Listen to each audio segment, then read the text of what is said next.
Hey, SnapFlash fam! Big news from Botswana today. President Duma Boko has just launched a groundbreaking public engagement platform as part of the country's first ever national forensic audit. But what does this mean for the fight against corruption? Stay locked in to find out. What if you had the power to expose corruption in your country, anonymously and securely? Well, in Botswana, now you can. President Duma Boko wants you, the people, to help clean the house. Let's break it down. Before we dive in, make sure to hit that subscribe button and tap the notification bell so you never miss a major update from across Africa. Let's go. President Duma Boko has taken transparency to the next level. Speaking from Gaborone, he officially launched a public engagement platform, inviting everyday Botswana to report corruption, fraud, and misconduct across government and public institutions. The message is clear. If you know something, say something. I interacted with the nation on the 20th of March, 2025, and announced the establishment of a forensic audit that would look into state entities, government ministries, government departments, statutory corporations, and regulatory bodies.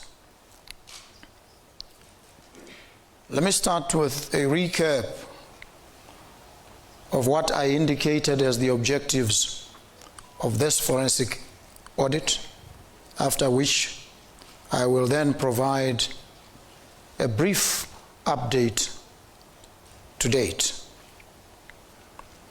In the exercise of the powers conferred on me by Section 47, subsection 2 of the Constitution of the Republic of Botswana, I instituted a forensic audit to investigate, assess, and identify corruption,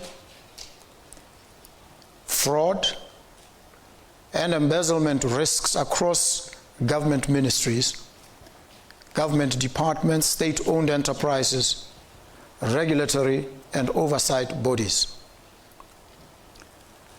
I informed you then that the government of Botswana had contracted Alvarez Marsal Middle East Limited, A&M, for the forensic audit services, and that the forensic audit would be undertaken in 3 phases.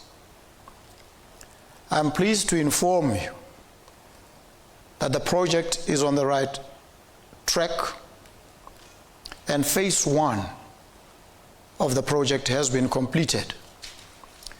This phase entailed a rigorous process of risk profiling of these entities and using the A&M methodology, on the basis of which the project team determined the 30 audits to be conducted as agreed with the A&M team.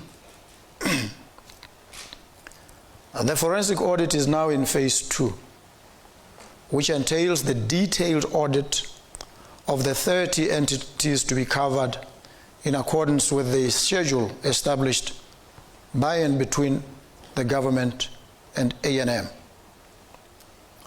We will recall that the government established the project's steering committee and the technical working group, supported by an administration team, which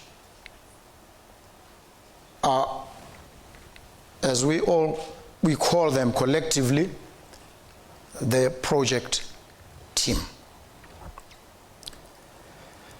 As the audit progresses, I am advised by this project team that we are at a stage where it has become necessary to invite members of the public to come forward and provide any information that they may have on corrupt practices, fraud, any embezzlement of public resources.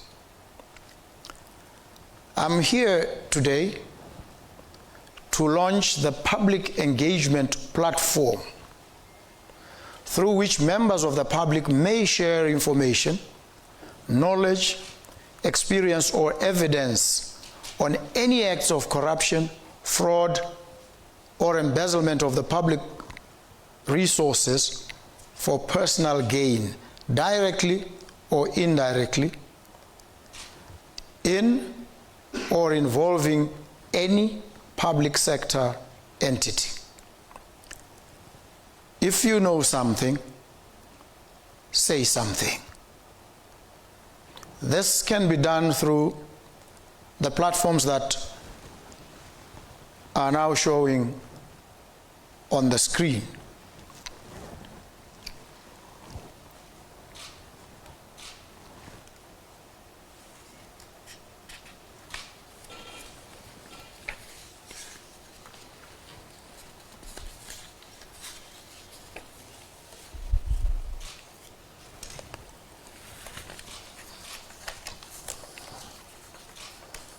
The public is therefore invited to come forward through these platforms to share information and therefore play their part and actively participate in this forensic audit. Thank you very much. Thank you very much indeed.